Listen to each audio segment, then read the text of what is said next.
Сайн байцгаана уу? Эрхэм хүндэт үзэгчдээ.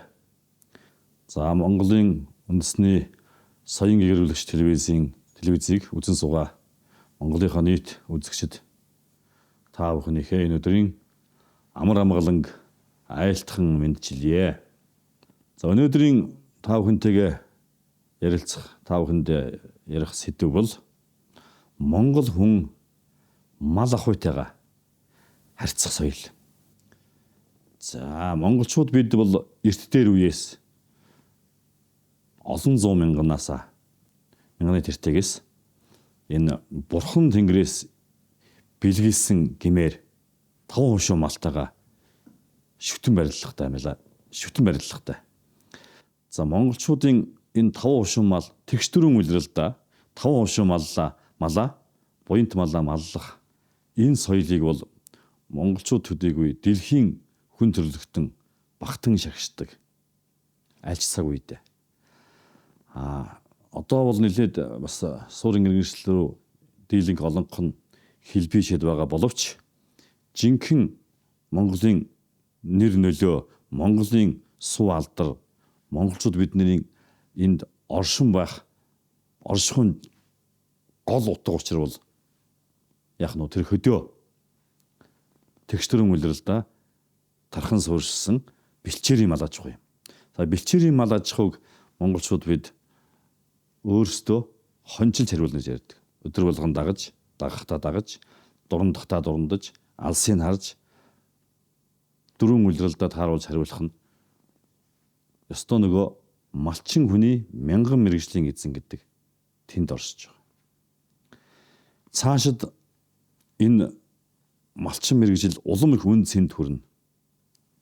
Зарим хүмүүс одоо даяарчлал, глобалчлал гэж юм болохоор энэ жиул бол гисгэж бодож явах шиг байгаа. Яагаад гэвэл энэ залуучууд нь төвс өрөн бараад залуу хойч үеийн шинэ малчид жоохон ховордсон. Гэхдээ цаг өөрчлөгдөнө. Яагаад цаг өөрчлөгдөнө гэхээр дэлхий даяар болж байгаа аливаа юмс хүн хоорондын болоод энэ байгаль хүн хоорондын зөрчил энэ зөрчлөөс болоод гэхүүдээ ер нь явж энэ Монголын энэ Төв Аз, Евра Азийг холбосон энэ том өндөрлөгт оршдог энэ Хөх Азийн цээжинд гэж манайхан өөрсдөө ярьдаг. Энэ Төв Азийн цээжиндх энэ бэлчээрийн мал аж ахуйтай Монгол оронч нь өөрөө ямар гээчийн төгс төгөлдөр бүтэцтэй төгс төгөлдөр гэгэн тунгалаг оршихуйтай юм бэ гэдэг нь хүн төрлөختний өмнө улам бүр илэрхий болоод ирэх. Ер нь монголчуудын хөгжил дэвшил, монголчуудын дэлхийн хүн төрлөختний өмнө одоо гэрэл гэгээ болох зүйл бол бидний энэ мал ахуйтайгаа харьцах соёл. За манай Монголын нэрт соён гэгэрүүлэгч ардын жүжигчин Хөлмөрийн Баатар төрийн ушаа сойрхолд Нацгийн Жансан нур багш маань хэлэхдээ Монгол 5% мал маань бол монголчуудын багш нь юм гэж хэлсэн. Монголчууд бид 5% малаасаа дандаа хорон бүрийдээ суралцж явдаг юм гэж хэлсэн. За энийг шууд утгаар нь ойлгох юм бол зарим нь жаахан зэвүүцэх маягтай байдаг. Яахаараа бид 5% малаас суралцах ёстой гэж. Энэ цаад утгаар нь бол гайхамшигтай. Үнэхээр багталтай хэлсэн байна. Монголчууд бид тэр байтхаа хүний амнаас байтхаа нохон амнаас эрдэм сурд юм гэж ийм үгтэй. Энэ юу хэлж ийн гэхээр монгол хүн гэдэг чинь тэр тусмаа малчин хүн гэдэг чинь малынхаа эдээшилж бай, бэлчээрлж бай тэр үйл явдлаас малынхаа тэр төлөж байгаа тэр үйл явцаас малынхаа тэр сайл сүүг бэлдэж байгаа үйл явцаас мал ахуйгаа мор малаа уралдуулах, уяа сойлго. За тэгэл тэр малтайгаа харьцах малын бүхий л зан чанар, зан байдлаас өөрсдөө суралцдаг. Малын зан үйлээр тэнгэр хангаагаа шинждэг. Мал бөгөөд бас бусад ан амьтны зан үйлээр. Тэгэхээр монгол хүн малтайгаа хорон бүрийдээ шүтэн барилгатай харилцсан шүтэлцээтэй байж таарч байгаа. Үүнийг бол манай монголчууд үнэхээр малтайгаа шүтэн барилах таамаа гэдгийг манай Монголын бас нэгэн суут яруу найрагч Цэндийн чимэд дорж хэлэхдээ малаа яаж маллахаа марксизмаар заалгахгүй гэдгийг гэж шүлгэлсэн байдаг. За тэр малчин шүлэг нь ямар сайхан бэлээ, тийм ээ? Малчин шүлэг. За тэр малчин заяа гэдэг дуу нь ямар гайхамшигтай бэлээ. Тэр агуулга зүй. Нэг хэсэг мал маллна гэдэг бол сурлаганда тааруухан жаахан тийм ухаан мэдрэл муутай улсуудын ажил юмаа гэж ойлгодог нийтлэг тийм ташаа ойлголт байсан. Ташаа ойлголт. Энэ бол үнэхээр монголчуудын энэ агуу их соёлыг үгүйсгэсэн малчин ухааныг, гүн ухааныг одоо үл хүндэтгсэн илэрхий доромжилсан явдал юм. Монголчуудын хамгийн гүн сэтгэдэг, хамгийн гэгэн тунгалаг, хамгийн тэр бясалгалыг эшимийг үйлддэг улс бол мэргэжлүүл юу байх вэ? Малчин хүн. Малчин хүн шиг тэгж сайхан бодож, бясалгаж, тэр ихийн тэмдэггүй төмөн зүйлийг бясалгаж, харьцуулж явдаг тийм мэргэжил дэлхийд байна уу? Би өөрөө малчин айлын хүүхэд, Говьалтай аймгийн Төгрөг сумын тэр цагаан архан нуруу гэж байгалийн үзэсгэлэн төгс бүрдсэн тэр Алтай сүрлэг нуруунд хоньны хариулаад явах. За тэр Алтай Шаргын говийн баруун хаяа Төхөм тунгалгын говийн баруун тийшээгээ 74 нээхэд хоньны хариулаад явах. Үгүй ямар сайхан бэ. Үнэхээр сайхан. Энэ бол одоо миний бага залуу хүүхэд насны амьдралын маш том сургууль байсан. Сургууль байсан. Цаашид манай монголчуудын энэ мал ахуйтайгаа харьцах малынхаа бэлчээртэй бэлчээрийн өвс ургамал ус хужир шүү тийм ээ мод бут тэр малын жим харгуй зам гэгчлэн хүрээлэмбүү орчонтойгоо харилцсан шүтэлцэж явдаг тэрийг ажиглаж шинждэг нэг ширхэг өвсний толгой хүртэл хэрхэн яаж догхохыг шинждэг. За мал маань яаж байна? Өнөөдөр өдөр мал хэр зэрэг хурдан хотлоо. Оройтож хотлоо. Хотон доорохдоо хотлохдоо дуртай байна уу, дургүй байна уу? Гэвчлэн энэ юмсыг ажигладаг энэ гэрхан ухаан бол цаашид маш том сургууль болох юм байна. Энэ малчны том сургуулийг танкимаар заахаасаа илүү бэлчээрт нь тэр ахуй амьдралд нь орчин нөхцөлд нь заах юм бол маш том эрдэм ажил болж байгаа. Зүгээр хуурай онолын бол яг нь танкимаар зааж болж байгаа. Онолын. Ер нь амьдрал дээр ямар ч мэргэжил тэр ялгаагүй. Онол заалах нэг өөр, амьдралын практик гэж ярьдаг одоо амьдралын зам дээр, амьдрал дээр гэж ярьдаг. Амьдрал дээр гарч ажиллах хоёр өдөр шөнө шиг зөрүүтэй. Мэдээж хэрэг Монгол малчдын өв соёл тэр зан суртахууныг тэр их гүн ухаан малчин хүний тэр нүүдэлч малчны гүн ухааныг цаасан дээр бичиж нийтэлж төмөнд түгэнэ гэдэг бол нилээд бас ур ухаан шаарддаг. Голчлон бид эртээр үесээ гэр орны соёлоор ахуй амьдралын бэлчээр, хоньны бэлчээр, хот хашаа хороондоо тэр мал тооглох, тушгирах, хонь тушгирах тийм үү? Гүүргийлэх, өөвлөх гэгчлэн одоо энэ соёлуудыг малаа дуудах, малтайгаа харьцах соёл нь яг л ахуй амьдралд болж ирсэн. За мөн энэ зүүр цэцэн өгөөд байгаа. Зүүр цэцэн өгөөд. Мал гэхээр махс гэж, мах гэхээр малис хийлээж гэж яах шиг. Энэ юу гэж яхаар мал гэхээр махс хийлнэ гэдэг чинь одоо мал гэхээр малын цагуур яв, мал хурааж ирэх гэхээр дургуутсах юм уу, ууралж уцаарлахыг муу яргаж үздэг.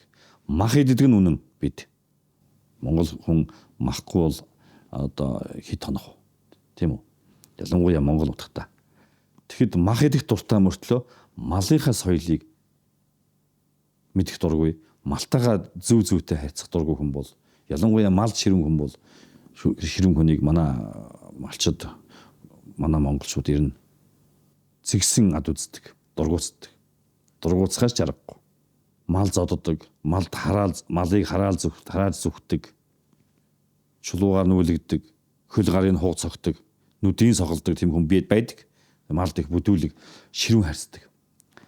Ийм хүнийг малын заяа буян хайдаг юм гэж одоо бусад айл сахалтын усууд нь зэгсэн жигшид зэвүүцдэг. Нэрэл амьдралд харагддаг да мал ширүүн айлын малын царай алдаад өсөж үржиж өгөхгүй өвдөж хавдаад байдаг, өвддөг. Тэгэхээр мала дандаа монгол хүн яах магтана. Одоо мортойгоо ярина, хонь хургатайгаа ярина. Одоо ямаатайгаа ярьдаг хүн байж та сайл хийдэг. Сайл ингээд ямаатайгаа яриад л явждаг. Хөөсөлдөө шаардлага байхгүй шүү. Нэрээр нь дуудана. Бүгд нэртэй. Нэрээр нь дуудчихдаг. Тэгэл хүрээд ирдэг, өөрөөрөө салгachдаг.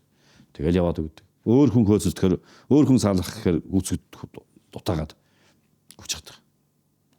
Энэ мал өөрөө эзнээ танина. Эзэнтэйгээ шүтэн барилга. Хайрдарж малыг шин маажин, нэлж таална, сахаас нөмөн тийм үү? Энэ жилэн. Имнэг хангалагыг сургахад мөн ялгаагүй. Тэгэд энийг бид малчин хүнийг зүгээр нэг тийм юу гэдэг бид түрүү хэллээ. Сурлага муутай өөр сургууль боловсрол эзэмших боломж нөхцөлгүй хүмүүс малдаар гардаг гэвэл тэрэн шиг том эндүр, тэрэн шиг муухай эндүрл үгүй. Цаашид манай Монголын малчдын хотонд дэлхийн том орны одоо хөршилтэй орны гэхүүдээ жуулчд ирж хаяанд нь майхан одоо банаг юу байх юм барьж хоноод тэр мал маллах, мал саах, за тэгэл малтайгаа харьцах, малаа дуудах, тэр малтай харьцах бүхий соёлыг суралцах гэж, тэндээс сурвалжлага бэлдэх гэж эрзгэх юм байна. Тэгээд бүр мөнгө төгрөг маш их одоо доллар юу байх юм? Евро ч юм уу.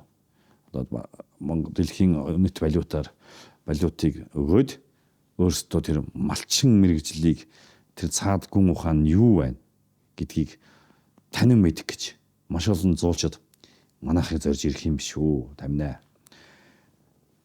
Тэгээд энэ Монгол малчин хүн гэдгийн малчин хүний тэр суу ухааныг яриул зарим хүн итгэхийн аргагүй байна. Жишээлх юм бол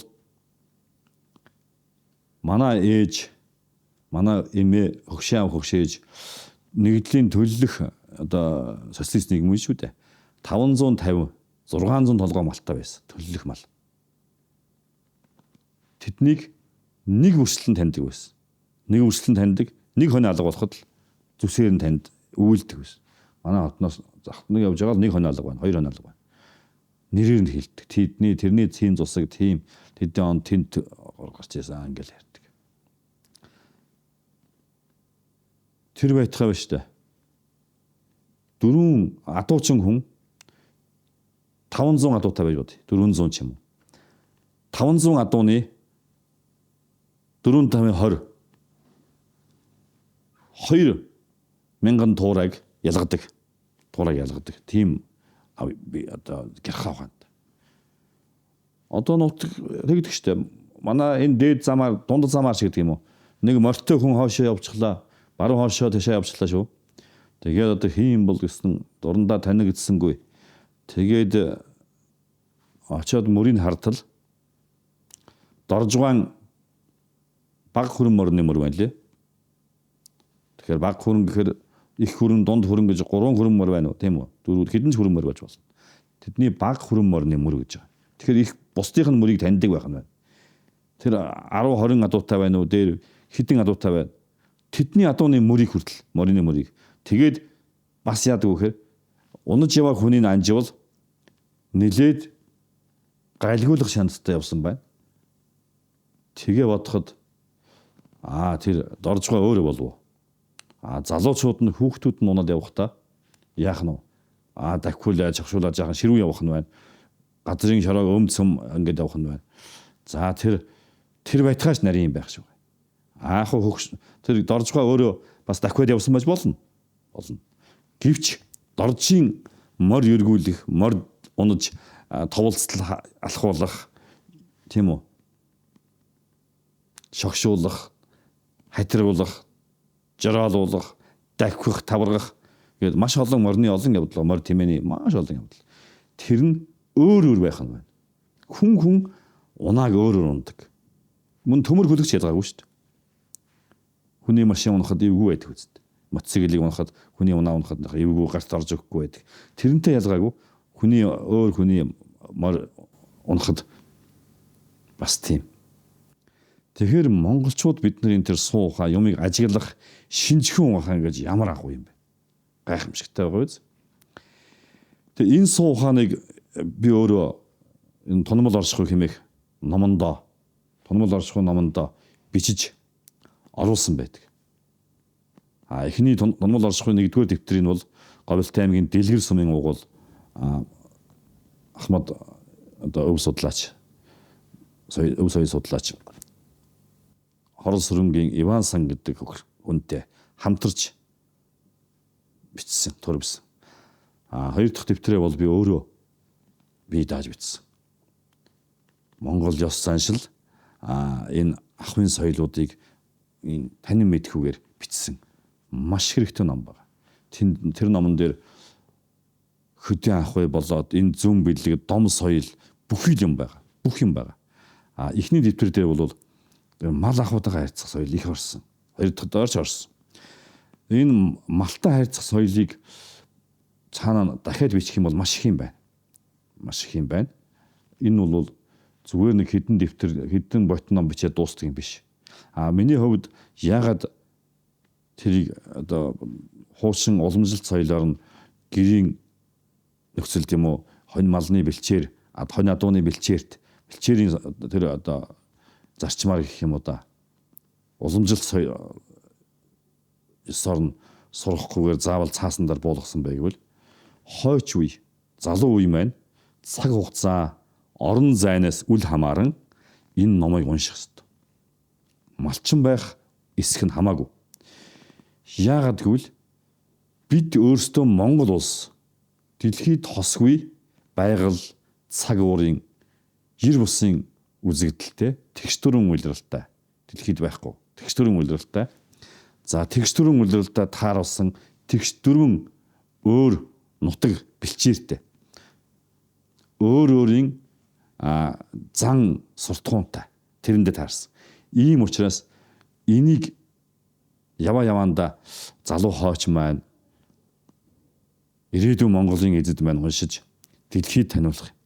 Тэд бас үргэлжлүүлэн судлан сурвалжлах юм байна. Зөвхөн би бичээд тэрийг барахгүй шүү дээ. Яагаад боломгүй.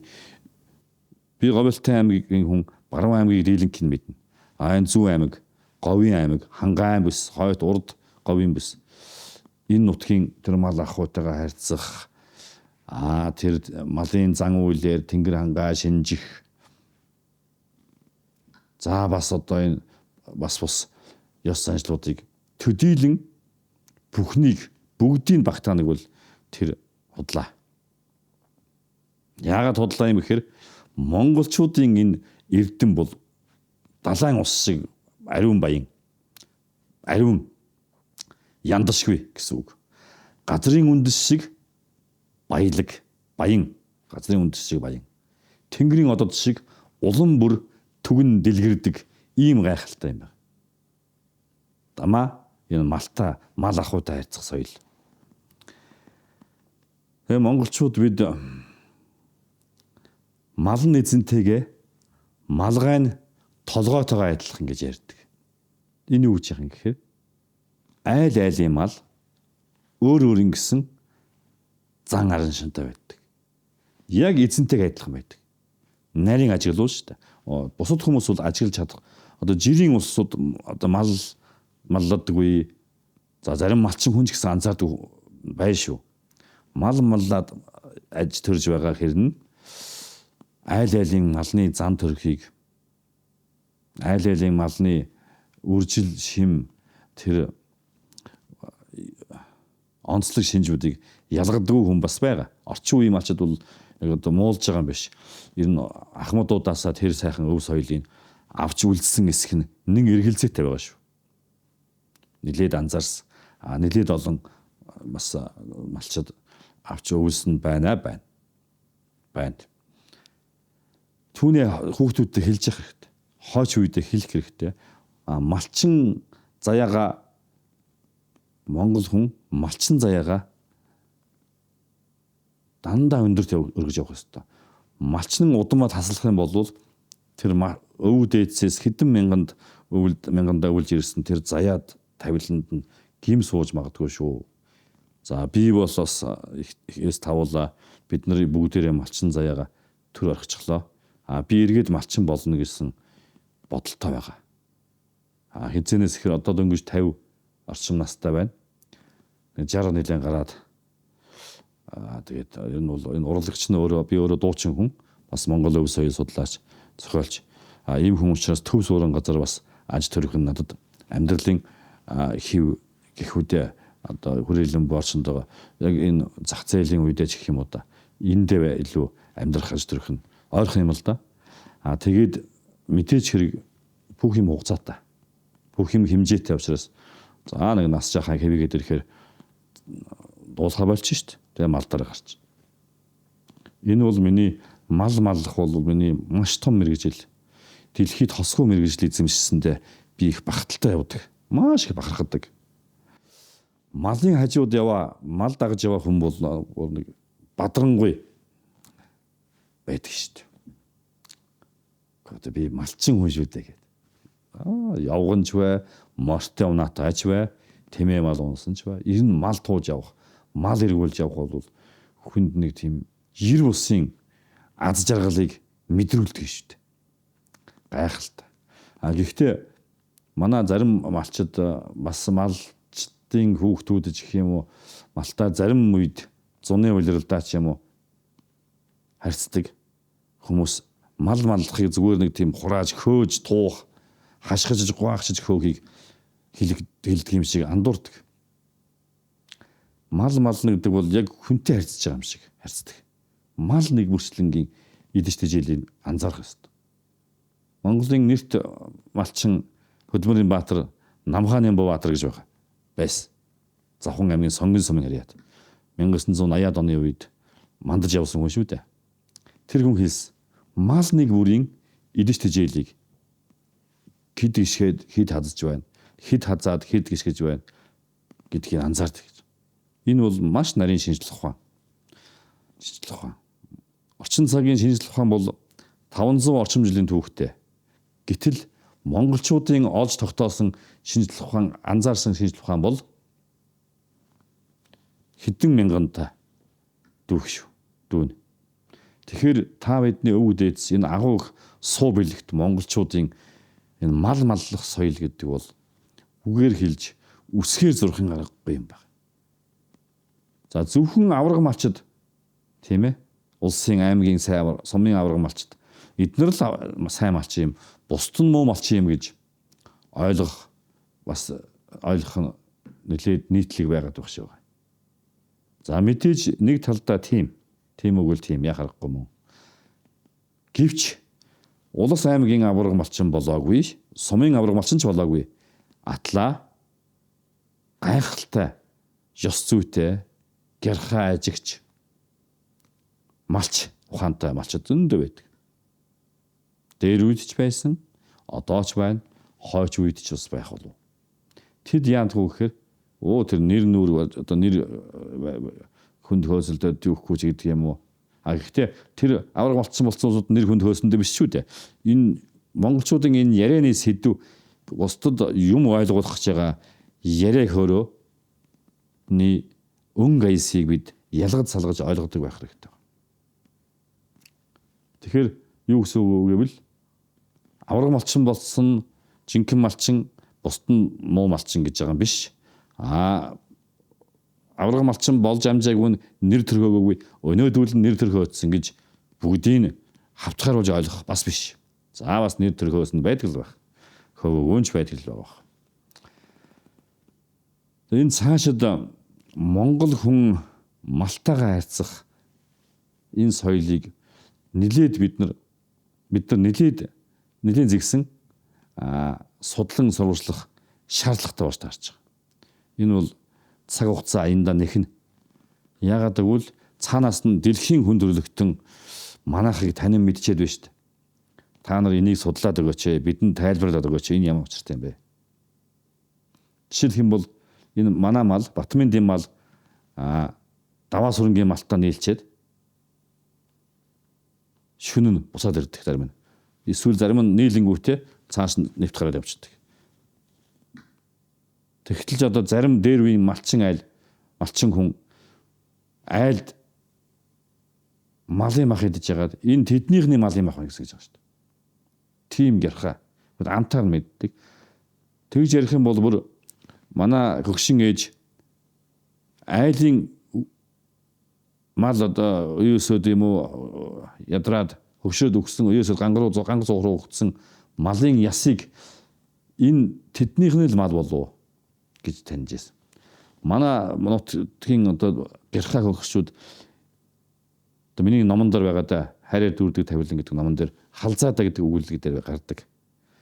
Энэ тэмээнэсийг үзчихэд энэ ингэн тэмээ байна. Ясны хэмээр ингэн тэмээ байна. Эднийх энэ инг тэд ботголсон байна.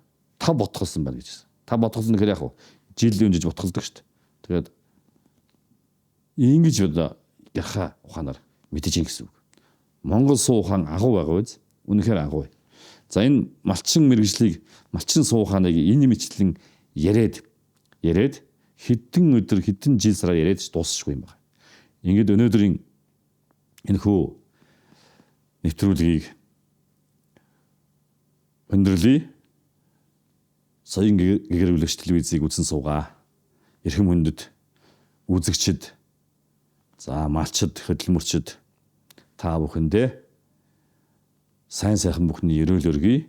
Монгол хүн буянт малтайгаа тэр тусмаа бэлчээрийн гэгдэх одоо уламжилт соёлоороо түгэн дэлгэрсэн энэ тэгш төрийн улиралтай Монгол орондоо буянт малаа, таван уншуу маллаа маллан үрийн үрдээ удам залгуулж дэлхийн дайдад сурчлан түгээж танин мэдүүлэх тэр цаг тун ойрхон байна. Баярлалаа та бүхэндээ.